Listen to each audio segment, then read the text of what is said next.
Last class में मैंने आपको तीन टाइप के एक्सपेंशन कराए थे। लीनियर एक्सपेंशन, लीनियर एक्सपेंशन, इसमें क्या था, डेल्टा एल इक्वल्स टू में alpha times of L delta T के बराबर था। याद है नहीं याद है? ठीक है। फिर आया था एरियल एक्सपेंशन। एरियल एक्सपेंशन ये क्या था, डेल्टा ए इक्वल्स टू में यानी change in area equals to में बीटा ए डेल्टा टी के बराबर था। ए मतलब A1 है ना, ध्यान रखना। फिर कराया था क्यूबिकल एक्सपेंशन, मतलब वॉल्यूम में जो एक्सपेंशन होता है। डेल्टा वी इक्वल्स टू में गामा वी डेल्टा डी के बराबर आएगा। याद है सबको? अब यहां पे एक चीज देखिए भैया, मैंने डेल्टा एल को क्या लिखा था, L2 minus L1, delta D को, और जो एल ए और वी है वो क्या है, L1 V1 और A1 है। ठीक है, जो भी उसके बेटा, इसे आवाज बाद में, ठीक है। इन्हीं के ऊपर दो क्वेश्चन है, उसके बाद फिर आगे बढ़ेंगे। ठीक है, आसान है, कोई दिक्कत नहीं है। ठीक है, तो चलो भैया स्टार्ट करते हैं, आगे बढ़ते हैं। यहां पे पहला क्वेश्चन क्या कह रहा है, कह रहा है if the volume of block of metal change bye कितना है, 0.12% when it is heated through यानी उसके टेम्परेचर में 20 डिग्री का चेंज किया गया तो उसका वॉल्यूम कितने परसेंट इंक्रीज कर गया, 0.12%।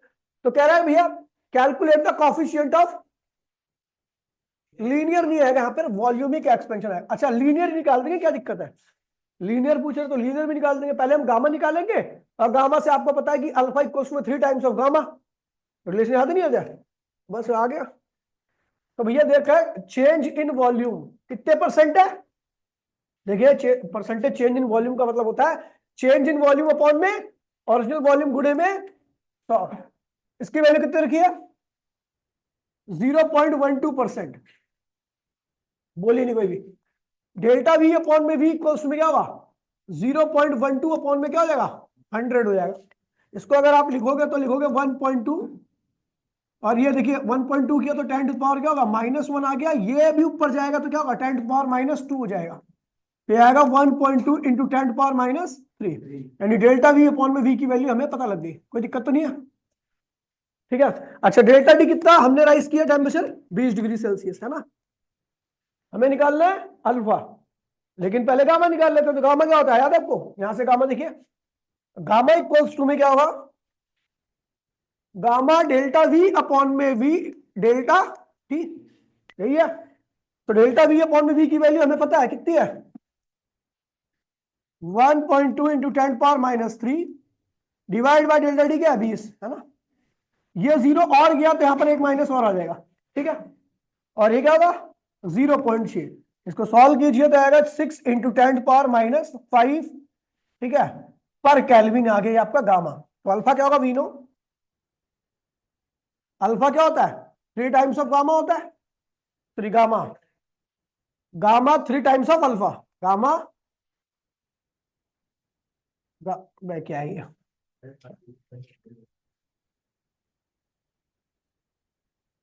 ठीक है। तो हमारा गामा क्या था, 3 टाइम्स ऑफ अल्फा, तो अल्फा क्या होगा, गामा अपॉन में 3। तो हमें गामा दे रखा है 6 इंटू 10 पावर -5 डिवाइड बाय 3, तो क्या हुआ 2 इंटू 10 पावर -5 पर केल्विन। ये आ गया आपका गामा। कोई दिक्कत तो नहीं है, आसान है। ठीक है, अगला क्वेश्चन कह रहा है कि भैया हमारी डेंसिटी क्या है, मास अपॉन में वॉल्यूम होती है, मास एक कांस्टेंट टर्म होती है। वॉल्यूम बढ़ेगा तो डेंसिटी घटेगी, वॉल्यूम घटेगा तो डेंसिटी बढ़ेगी, मास चेंज नहीं होता। तो कह रहा है भैया प्रूफ करो कि गामा इक्वल्स टू 1 बाय में डेंसिटी डीपी अपॉन में डी रो है, वो एक्चुअल में पी नहीं है, ये रो है। ठीक है, ध्यान रखना। क्या भी करा ये, ठीक है। चलो ये देखते हैं इस क्वेश्चन को। तो हमें पता है हम टेम्परेचर चेंज करेंगे, टेम्परेचर चेंज होने की वजह से उसका वॉल्यूम चेंज होगा, और वॉल्यूम अगर चेंज होगा तो उसकी डेंसिटी भी क्या होगी, चेंज होगी। मास कांस्टेंट रहता है। ठीक है, ये देखते हैं। अरे भाई ये इसे हटाइयो, कौन सा है तू, इसको हटाइयो।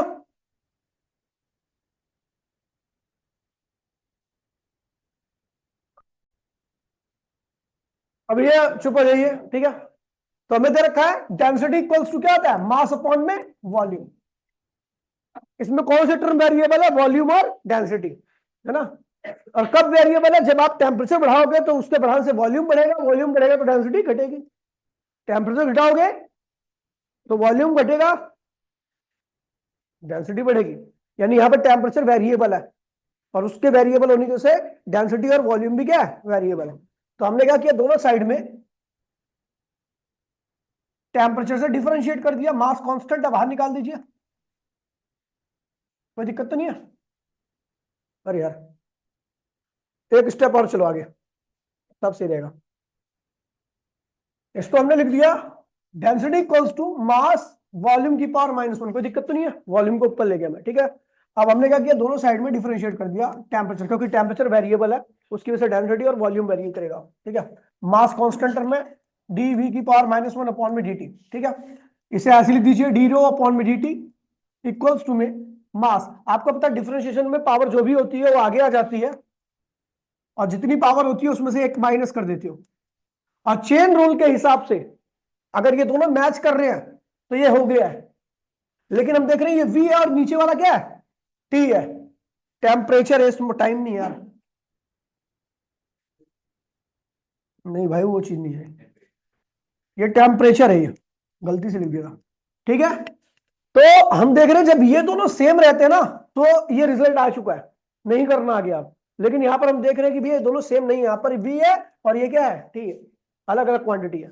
तो इसीलिए आपको अगले स्टेप में क्या लिखना पड़ता है, जब ऐसा हो जाए तो dv अपॉन में dt, एक और स्टेप लिखोगे, बस छोड़ दो उसको, इसके बाद नहीं हो सकता ये, ठीक है। अब ये देखिए डी रो अपॉन में dt बराबर में, देखिए माइनस आगे आ गया, v की पावर क्या है -2, -2 को पॉजिटिव करने के लिए v को क्या लो, नीचे ले आओ, ठीक है। ये क्या हुआ, dv अपॉन में dt, ठीक है। अभी मैं इसको यहां से लाइन खींच दे रहा हूं, ठीक है। तो डी रो अपॉन में dt माइनस मास, देखिए v स्क्वायर है ना, तो v स्क्वायर को एक v इधर लिख दिया और एक v लगा दिया dv अपॉन में v अपॉन में dt, कोई दिक्कत तो नहीं है ना।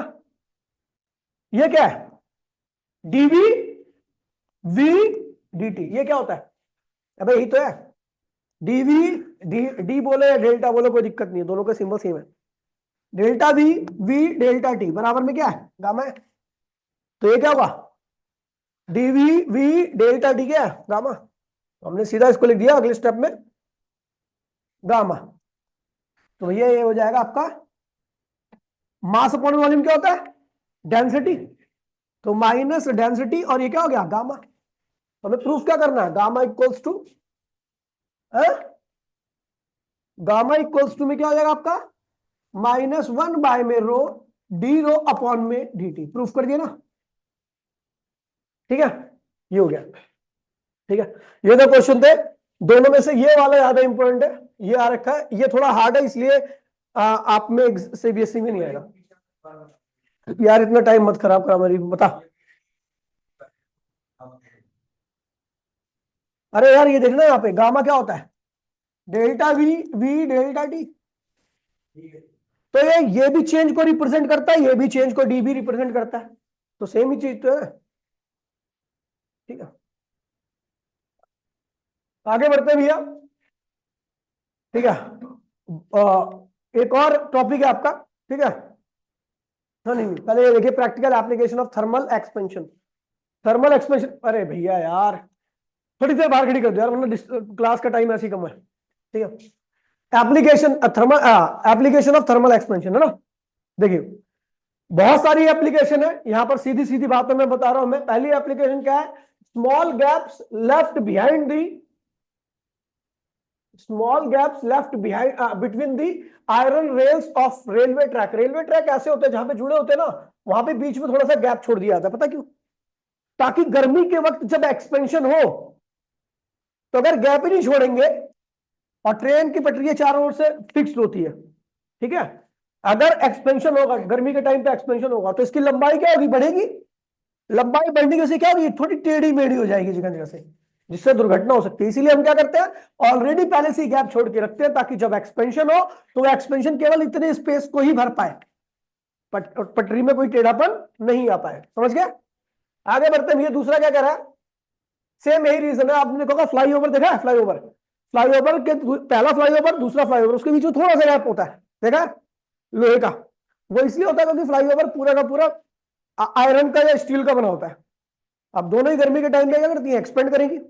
एक्सपेंशन की वजह से फ्लाईओवर में कोई दिक्कत ना आए, टेढ़ा ना हो जाए, तो इसलिए हम ऑलरेडी पहले क्या करते हैं, गैप छोड़ के रखते हैं। ठीक है, फिर क्या कह रहा है, आपने देखा होगा जो घोड़ा गाड़ी होती है, घोड़ा गाड़ी के जो चक्के होते हैं वो लकड़ी के होते हैं, और उस लकड़ी के चक्के पे चढ़ी होती है एक रिम।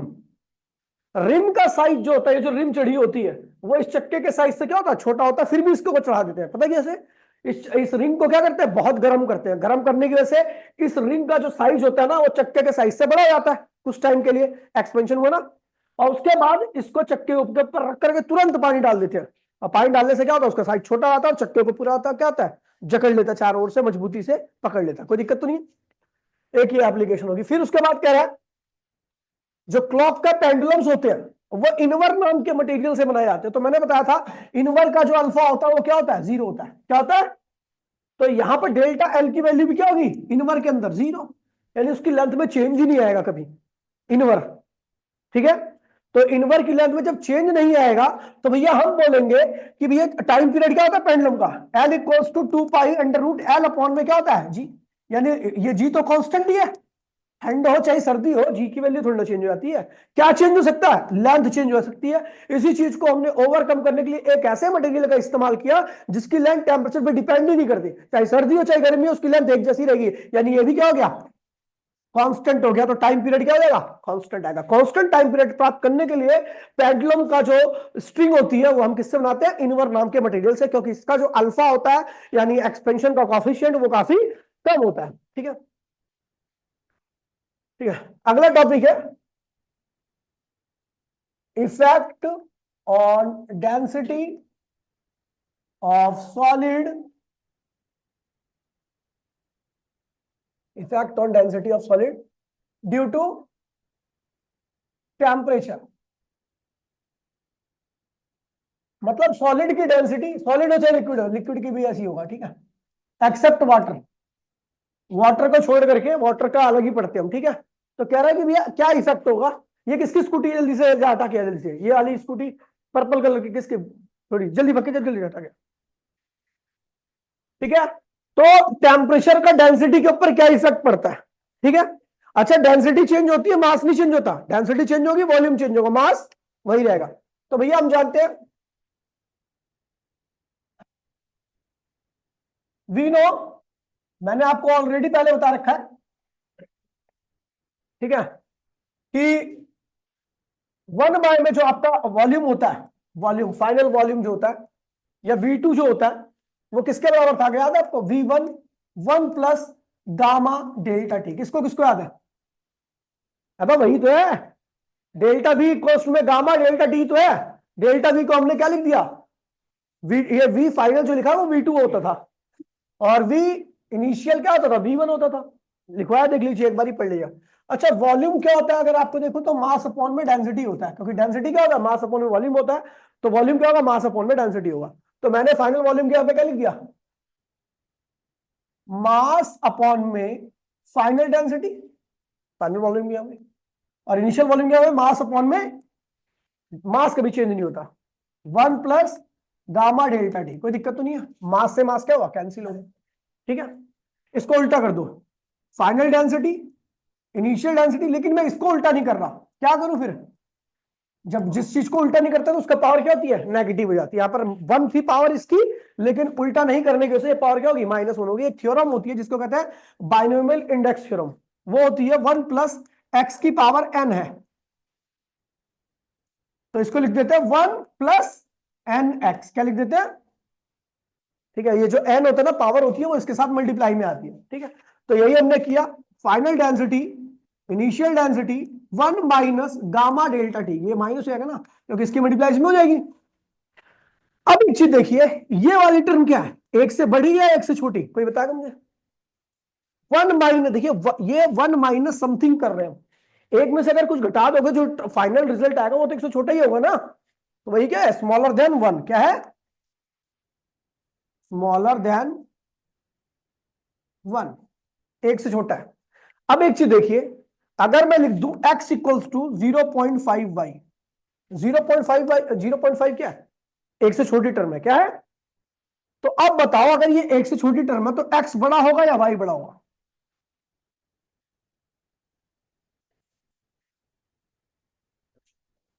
नहीं, y बड़ा होगा, x छोटा होगा। देखिए अगर मैं लिख दूं x इक्वल्स टू 2y, तो दो तो है एक से बड़ी टर्म। अगर मैं ये बोल रहा हूं कि x की वैल्यू जो है वो y की डबल है, तो साफ दिख रहा है भैया। और अगर मैं बोल दूं x की वैल्यू क्या है, 0.5y है, यानी 0.5 मतलब आधा, तो x की वैल्यू जीरो, y की क्या है, हाफ है, यानी y क्या था, बड़ा था, और x की वैल्यू क्या है, छोटा। तो जब भी आप किसी साइड में एक से कम नंबर का देखोगे तो आप समझ जाना कि भैया वो साइड क्या बड़ी है एक्चुअल में, तो ये क्या होगा, लार्ज, और ये क्या होगा, स्मॉल। तो ठीक है, टेम्परेचर जैसे ही आप इंक्रीज करोगे, टेम्परेचर अगर आप इंक्रीज करोगे, तो ये कौन सी ये कब की है डेंसिटी, जब आपने फाइनल डेंसिटी यानी टेम्परेचर इंक्रीज करने के बाद की डेंसिटी है। तो जब आप टेम्परेचर इंक्रीज करते हो तो टेम्परेचर इंक्रीज करने से क्या होता है भैया, क्या है, अच्छा बोल था ना, ठीक है, टेम्परेचर इंक्रीज करने से, टेम्परेचर इंक्रीज करने से डेंसिटी क्या हो रही है, डिक्रीज कर रही है। कैसे, दोबारा मैं रिपीट कर रहा हूं इस चीज को, मैंने कहा फाइनल डेंसिटी क्या होगी, स्मॉल आई है, और इनिशियल डेंसिटी क्या है, लार्ज है।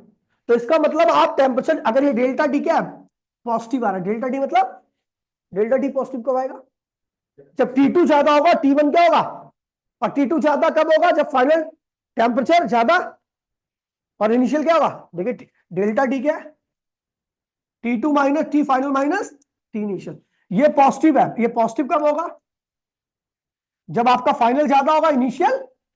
जैसे आप टेम्परेचर बढ़ाओगे, सुन लीजिए, वैसे भी आपको पता होनी चाहिए, ज्यादा दिमाग लगाने की आवश्यकता नहीं है। टेम्परेचर बढ़ाने पर आपको पता है एक्सपेंशन होता है, एक्सपेंशन से वॉल्यूम क्या होता है, बढ़ता है, और जब वॉल्यूम बढ़ता है तो डेंसिटी क्या होती है, कम हो जाती है। तो बस यहां से ऐसे देख लो, ये प्रूफ करने का तरीका है, टेम्परेचर बढ़ेगा तो डेंसिटी क्या होगी, कम होगी, और टेम्परेचर घटेगा तो डेंसिटी क्या होगी, बढ़ जाएगी। समझ गया, इसका रीजन देख लीजिए, टेम्परेचर बढ़ाने पर आपका वॉल्यूम बढ़ता है, वॉल्यूम बढ़ता है तो डेंसिटी क्या होती है, घट जाती है। टेम्परेचर बढ़ाने पर आपका वॉल्यूम क्या होता है, टेम्परेचर घटाने पर, टेम्परेचर घटाने पर आपका वॉल्यूम क्या होता है, घटता, और डेंसिटी बढ़ जाती है। कोई दिक्कत तो नहीं बेटा, ये हो गया, ठीक है। ये कह रहा है भैया, अगला टॉपिक कह रहा है, काफी इंपोर्टेंट टॉपिक है, anomalous expansion of water.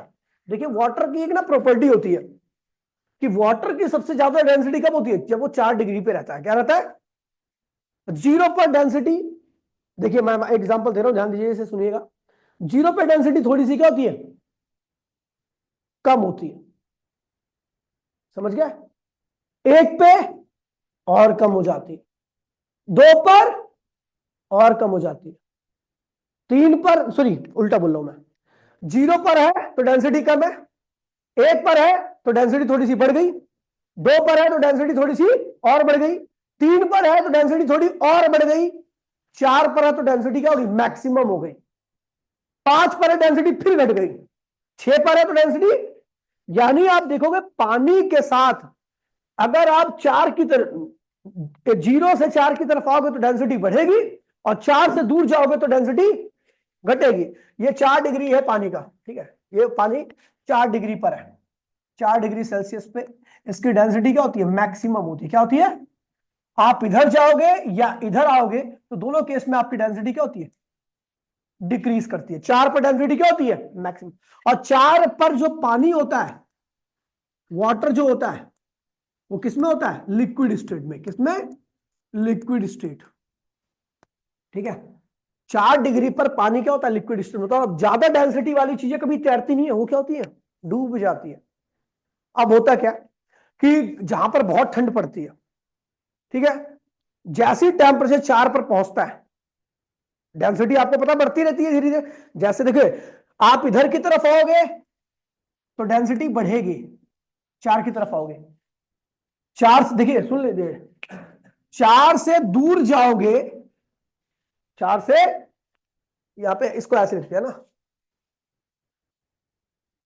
4 degree Celsius पर डेंसिटी क्या होती है? मैक्सिमम होती है। क्या होती है? मैक्सिमम। 4 से ऊपर जाओगे, ठीक है, टेम्परेचर बढ़ाओगे, 4 से ऊपर जाओगे तो डेंसिटी क्या होगी?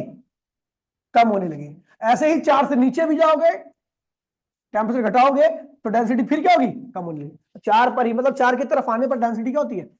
4 की तरफ आने पर डेंसिटी क्या होती है? बढ़ जाती है। ठीक है, इधर आओगे, 4 की तरफ जब भी कहीं से भी आओ, चाहे 0 से 4 की तरफ आओ, चाहे 100 से 4 की तरफ आओ, दोनों केस में आपकी डेंसिटी क्या होगी? बढ़ेगी। तो जैसे टेम्परेचर कम होना चालू होता है भैया, पानी भारी होना चालू, टेम्परेचर कम होगा तो डेंसिटी बढ़ना चालू होगी, डेंसिटी बढ़ना चालू होगी तो भारी पानी कहाँ क्या होता है? जमीन की तरफ जाने लगता है। धीरे धीरे जैसे जैसे टेम्परेचर कम होने लगता है, पानी धीरे धीरे नीचे की तरफ जाने लगता है, हल्का पानी ऊपर रहता है, नीचे भारी पानी क्या होता है? नीचे ले आता है। ठीक है, ये कब तक होता है? देखिए, सबसे ज्यादा डेंसिटी किसकी होती है? 4 डिग्री वाले की। तो 4 डिग्री वाला पानी सबसे नीचे हो जाता है। ठीक है, उसके ऊपर क्या होगा? 3 डिग्री या 4 से ऊपर 5 डिग्री वाला पानी होगा। उससे ऊपर क्या होगा?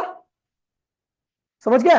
हाइयर वाला पानी होगा। उससे ऊपर ये टॉप पर। ठीक है, उसके बाद जब आपका टेम्परेचर ऊपर का बहुत ज्यादा डाउन हो जाता है और वो 0 के ऊपर चले आता है, तो भैया आपको पता है कि अब 0 हो गया है, तो अब क्या होगी? ऊपर बर्फ जम जाएगी। क्या जम जाएगी?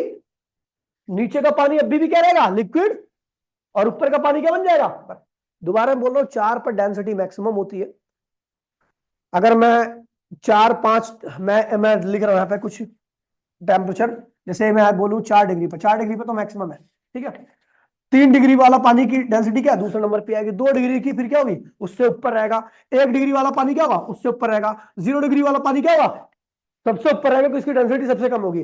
और जो 0 से कम पे रहेगा क्या होगा? बर्फ की फॉर्म में जम जाएगा। अंदर क्या है? भारी पानी है, ऊपर क्या है? बर्फ बन गई है। तो अंदर क्या होगा? पूरा का पानी पानी ही रहता है, ऊपर क्या जम जाती है? पतली सी लेयर में जम जाती है बर्फ की।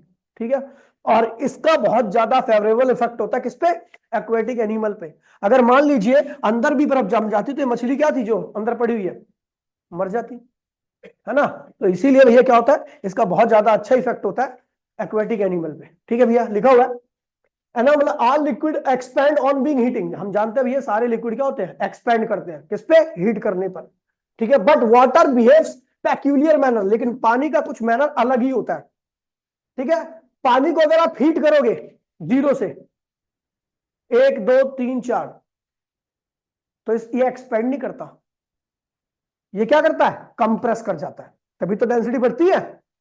0 पे सबसे कम डेंसिटी, 1 पे उससे ज्यादा, 2 पे उससे ज्यादा, 3 पे डेंसिटी कब बढ़ती है? जब वॉल्यूम कम होता है, यानी कंप्रेशन होता है। समझ गए मेरी बातों को? समझना। उसके बाद 4 पर वॉल्यूम सबसे कम हो जाता है, तो डेंसिटी क्या होती है पानी की? 4 पे सब। यानी आप पानी को गर्म करते हो, 0 से 4 की तरफ आते हो, तो आपकी डेंसिटी क्या होती है? बढ़ती है। वॉल्यूम क्या होता है? घटता है। लेकिन जैसे आप 4 के ऊपर जाते हो, तो भैया मामला फिर क्या होता है? जैसे दूसरे लिक्विड बिहेव करते हैं वैसे ये बिहेव करेगा। 4 के ऊपर जाओगे तो वॉल्यूम अब बढ़ेगा और डेंसिटी क्या होगी? कम होगी। समझ गया? तो वही कह रहा है। ठीक है, वही लिखा हुआ है, when water is 0 degree is heated. पानी अगर 0 डिग्री पर है, वो हीट किया आता है, तो उसका वॉल्यूम क्या होता है भैया? कम होता है। और वॉल्यूम कम होगा तो उसकी डेंसिटी क्या होगी? बढ़ेगी। ठीक है, जब तक कि इसका टेम्परेचर क्या हो जाए? 4 पे ना पहुंच जाए। जैसे ही 4 पर पहुंचता है, वॉल्यूम क्या होता है भैया? मिनिमम हो जाता है, डेंसिटी क्या होती है? मैक्सिमम हो जाता है। ठीक है, उसके बाद अगर आप बढ़ाओगे तो फिर इसका वॉल्यूम बढ़ना चालू हो जाएगा और डेंसिटी क्या होगी? कम होना चालू हो जाएगी। तो यहां पर लिखा हुआ है कि पानी 0 पर, देखिए पानी की डेंसिटी क्या होती है? कम होती है। ये डेंसिटी टेम्परेचर है। ठीक है, ये डेंसिटी है। ठीक है, तो आप देख रहे हो टेम्परेचर बढ़ा रहे हो, डेंसिटी क्या हो रही है? ये टेम्परेचर बढ़ा रहे हो ना, तो डेंसिटी क्या हो रही है? बढ़ रही है। 4 पर आते ही साथ ये डेंसिटी क्या होगी? मैक्सिमम। फिर 4 से आने के बाद ये ग्राफ 0 से मत मिलाना, गलत ले ग्राफ। ठीक है, ये डेंसिटी है, ये टेम्परेचर है, ये ग्राफ ऐसे होता है। 0 पे नहीं टच कराना, क्योंकि डेंसिटी तो हमेशा रहेगी ना कुछ। 4 पर क्या होती है? Density maximum. समझ गया? अब इसी चीज का बहुत फेवरेबल फेवरेबल फेवरेबल इफेक्ट होता है किसके ऊपर? एक्वेटिक एनिमल पर। 4 डिग्री वाला पानी लिक्विड स्टेट में रहता है, भारी रहता है। कहां से आता है? नीचे। 3 डिग्री वाला पानी लिक्विड स्टेट में रहता है, भारी रहता है, वो 4 डिग्री वाले के ऊपर रहता है। 2 डिग्री वाला पानी लिक्विड स्टेट में रहता है, भारी रहता है, वो 3 से क्या होता है? ऊपर रहता है, तो उसकी डेंसिटी कम होती है। 0 डिग्री वाला पानी बराबर नहीं जाता है, समझ गया? और नीचे मछली तैरती रहती है, वही लिखा हुआ है यहाँ पर, ठीक है? इसे लिख लेना। टॉपिक का नाम भी है स्पेसिफिक हीट, बहुत इंपॉर्टेंट टॉपिक है। क्या होती है स्पेसिफिक हीट? तो वो हीट जो किसी बॉडी के टेम्परेचर को चेंज कर दे। क्या कर दे? उसकी स्टेट नहीं चेंज करे। गेट बंद कर दे, गेट बंद कर दे। वो हीट जो बॉडी के टेम्परेचर को चेंज करे, उसकी स्टेट को चेंज, उस हीट को हम क्या कहते हैं भैया? स्पेसिफिक हीट कहते हैं। क्या कहते हैं उसे? समझ गए? जैसे मान लीजिए आप, पानी है, पानी को आप हीट दोगे तो आपको पता ना, पानी पिघला हुआ पानी एकदम, ठीक है? तो 1 डिग्री पर है तो लिक्विड स्टेट में रहेगा। आपको पता है भाप कब तक नहीं निकलती? जब तक वो 100 पे नहीं पहुंच जाता। 100 पे जैसे ही पहुंच जाएगा पानी, जो पानी 100 पे पहुंच जाएगा वो भाप में बदलने लगेगा। यानी 0 से लेकर 100 तक में लिक्विड ने अपनी स्टेट को नहीं चेंज किया, केवल क्या चेंज किया? टेम्परेचर। क्या चेंज किया? यानी ये ध्यान रखना कि स्पेसिफिक हीट वो हीट होती है जो बॉडी की केवल क्या करे?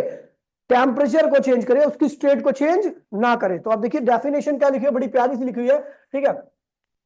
Specific heat of a substance may be defined as the amount of heat required to raise the temperature of unit mass of substance through 1 degree। ठीक है भैया? कह रहा है कि भैया किसी भी सब्सटेंस की स्पेसिफिक हीट क्या होती है? किसी भी सब्सटेंस की स्पेसिफिक हीट वो हीट होती है जो उसके 1 ग्राम मास का टेम्परेचर कितना बढ़ा दे?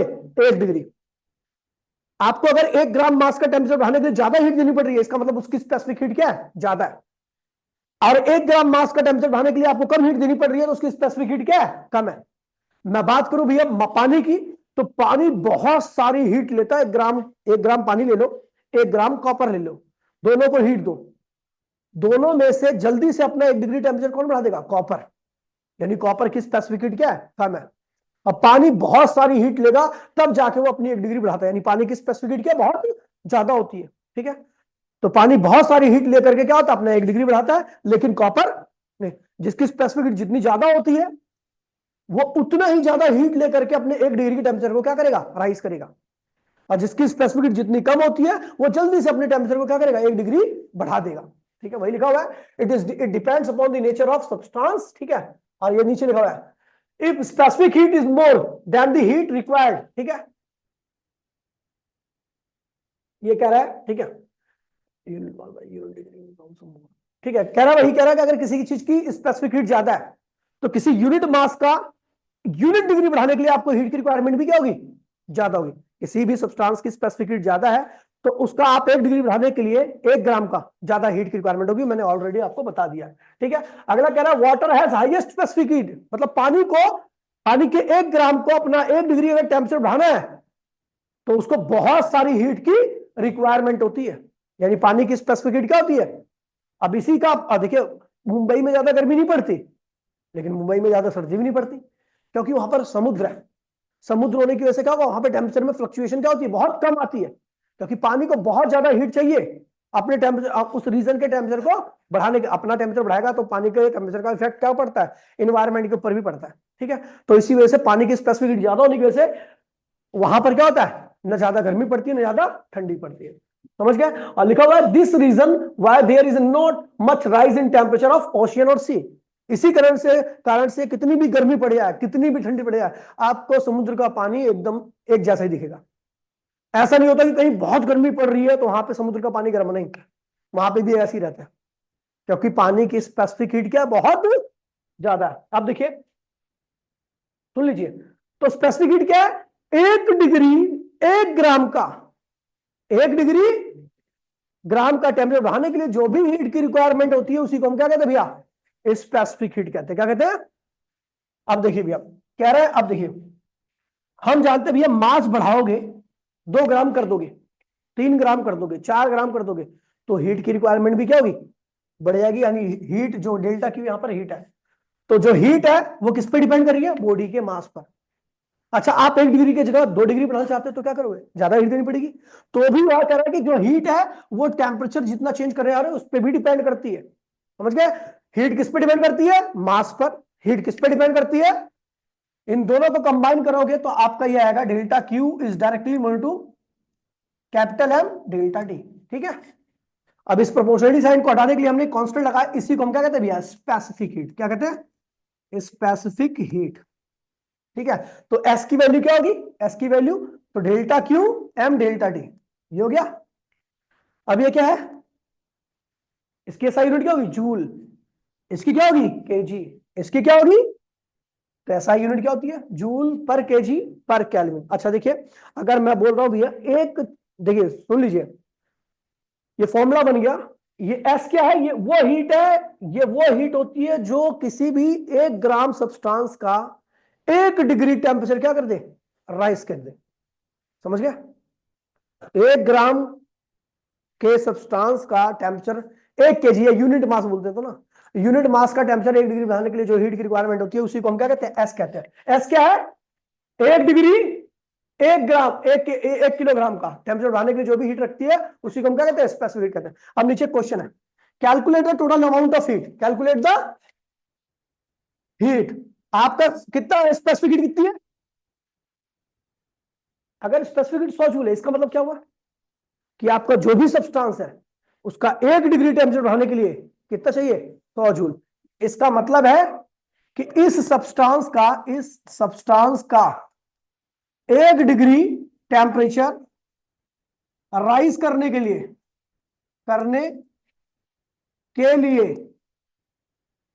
100 जूल हीट चाहिए, 100 जूल हीट चाहिए।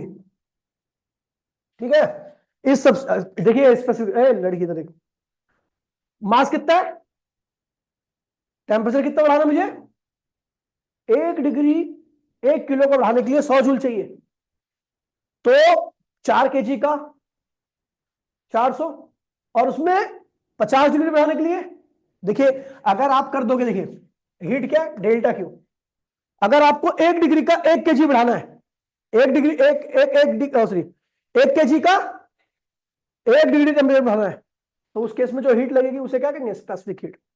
अगर आपको, सुन लीजिए, अगर आपको 1 केजी दे रखा है और 1 ही डिग्री बढ़ाना है, तो वो जो हीट होगी वो एस के बराबर होगी। अब देखो ना, एक फॉर्मूला क्या हमारा, फॉर्मूला क्या है, डेल्टा क्यू इक्वल्स टू में एस एम डेल्टा टी। अगर 1 केजी का 1 डिग्री बढ़ाना है तो हीट की रिक्वायरमेंट किसके बराबर होगी, एस के बराबर। ठीक है,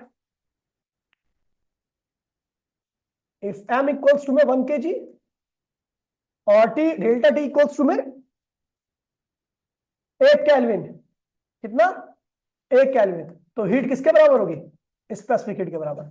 लेकिन अगर मैं बोलूं कि एक 1 डिग्री, ये क्या कहते हैं कि 1 डिग्री बढ़ाना है मुझे, कितना बढ़ाना है, लेकिन एम केजी का 1 डिग्री बढ़ाना है, लेकिन मुझे एम केजी बढ़ाना, तो फॉर्मूला क्या देगा, डेल्टा क्यू इक्वल्स टू में एस एम, डेल्टा टी की वैल्यू क्या जाएगी, यहां पर 1 हो जाएगी।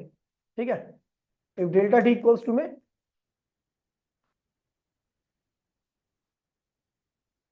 डेल्टा टी इक्वल्स टू में 1 केल्विन। ठीक है, तो ये फॉर्मूला हो जाएगा। लेकिन अगर मैं बोलूंगा कि मुझे एम केजी का डेल्टा टी बढ़ाना है, तो फॉर्मूला क्या होगा आपका, एस एम डेल्टा टी। अब देखिए यहां पर क्या कह रहा है, 1 केजी का बढ़ाने के लिए इतनी हीट चाहिए होती है, 4 केजी का बढ़ाना है तो क्या करोगे, 4 से मल्टीप्लाई कर दोगे। 1 केजी का बढ़ाने के लिए इतनी हीट, 4 केजी का बढ़ाना है तो मल्टीप्लाई करोगे। लेकिन अगर आप देखोगे 50 डिग्री बढ़ाना है, 50 डिग्री बढ़ाना है तो 50 से भी क्या करना पड़ेगा, मल्टीप्लाई करना पड़ेगा। तो कुल हीट की रिक्वायरमेंट कितनी होगी, कुल हीट कितनी होगी, डेल्टा क्यू इक्वल्स टू में S M delta T. S कितना है 100, एम कितना है 4, और कितना टेम्परेचर बढ़ाना आपको 50, यहाँ पर कुल हीट की रिक्वायरमेंट आ जाएगी। समझ गया, ये थोड़ा सा देखिए, दोबारा बोल रहा हूँ, स्पेसिफिक हीट होती क्या है, 1 डिग्री का सॉरी 1 केजी का 1 केल्विन बढ़ाने के लिए जो हीट की रिक्वायरमेंट है उसी को हम स्पेसिफिक हीट कहते हैं। मैं 1 डिग्री बढ़ा रहा हूं लेकिन 4 केजी का बढ़ा रहा हूं, तो क्या करोगे, मास से मल्टीप्लाई कर दोगे। और अगर आप 1 डिग्री की जगह पे 50 डिग्री बढ़ाना चाहते हो तो क्या करोगे, टेम्परेचर से भी मल्टीप्लाई करोगे। तो इस चीज को ध्यान रखना, ठीक है। फिर आ रहा है भैया मोलर स्पेसिफिक हीट, क्या आ रहा है, यहां पर क्या करना अपने को,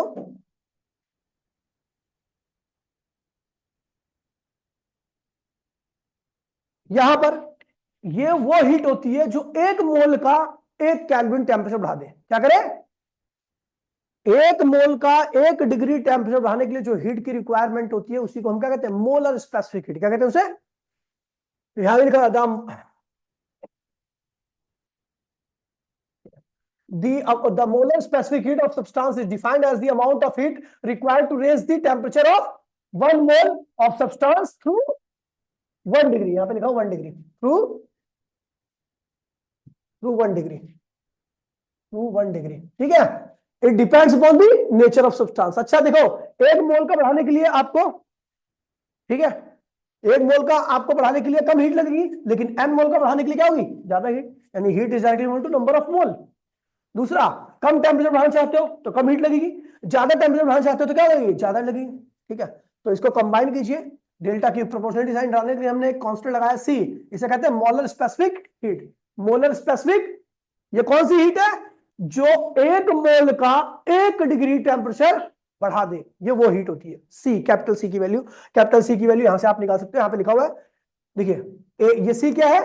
1 मोल का 1 डिग्री या 1 केल्विन टेम्परेचर बढ़ाने के लिए हीट क्या होती है? C। लेकिन अगर आपको n मोल का डेल्टा T डिग्री बढ़ाना है तो आपकी हीट क्या होगी? ये होगी। ये कौन सी हीट है? देखिए ये वो हीट है जो 1 मोल का 1 डिग्री टेम्परेचर बढ़ाए, लेकिन ये कौन सी हीट है जो n मोल का डेल्टा T डिग्री टेम्परेचर बढ़ाए। समझ गए? तो इन चीजों को डिफरेंशिएट करके आपको ध्यान रखना है। n मोल का डेल्टा T टेम्परेचर बढ़ाने के लिए जो हीट लगती है उसी को क्या कहते हैं? Delta Q। लेकिन C किसको कहते हैं? जो 1 मोल का 1 डिग्री टेम्परेचर बढ़ाए। ठीक है, अब देखिए यहाँ पर नीचे क्वेश्चन लिख रखा मैंने। ठीक है, नीचे को calculate the amount of total heat required. ठीक है, कितने मोल है? 1 मोल का हीट, 1 मोल का 1 डिग्री बढ़ाने के लिए कितनी हीट देनी पड़ रही है आपको? 4 जूल। तो डेल्टा टी यानी 4 डिग्री बढ़ाने के लिए कितनी हीट चाहिए? तो देखिए भैया, यहां पे क्यू लगाओगे, टोटल हीट निकालनी है, तो क्या होगा? N number of mole, capital C यानी 1 मोल का, इंटू में डेल्टा टी। सी की वैल्यू कितनी है बेटा? 4। एन की वैल्यू कितनी है? 4। और डेल्टा टी की वैल्यू कितनी है? 4। तो आंसर क्या आएगा? 64 जूल आपको हीट चाहिए। ठीक है, सी का मतलब क्या? अगर किसी की specific heat, molar specific heat क्या है? 100 जूल है। क्या है? तो इसका मतलब क्या हुआ कि उसके 1 मोल का 1 डिग्री टेम्परेचर बढ़ाने के लिए आपको कितनी हीट चाहिए? 100 जूल चाहिए। किसी की मोलर स्पेसिफिक हीट 500 जूल है, तो इसका मतलब उसके 1 मोल का 1 डिग्री बढ़ाने के लिए क्या चाहिए? 500 जूल हीट की रिक्वायरमेंट होगी। ये नीचे लिखा हुआ है मैंने। ठीक है, बहुत साधारण लैंग्वेज में लिखा हुआ है। ठीक, अब यार टाइम भी खत्म हो गया। देखिए, थर्मल हीट कैपेसिटी कुछ भी नहीं है यहां पर। किसी भी चीज का टेम्परेचर आपको 1 डिग्री बढ़ाना है, जिसका 1 डिग्री टेम्परेचर बढ़ाने के लिए आपको ज्यादा हीट चाहिए, उसकी थर्मल हीट कैपेसिटी क्या है? ज्यादा है। जिसका कम टेम्परेचर चाहिए, कम थोड़ी सी हीट, 1 डिग्री बढ़ाने के लिए कम ही हीट चाहिए, तो उसकी थर्मल हीट कैपेसिटी क्या है भैया? जो जल्दी से जिसका टेम्परेचर राइज कर जाए उसकी थर्मल हीट कैपेसिटी क्या है? जल्दी कम है।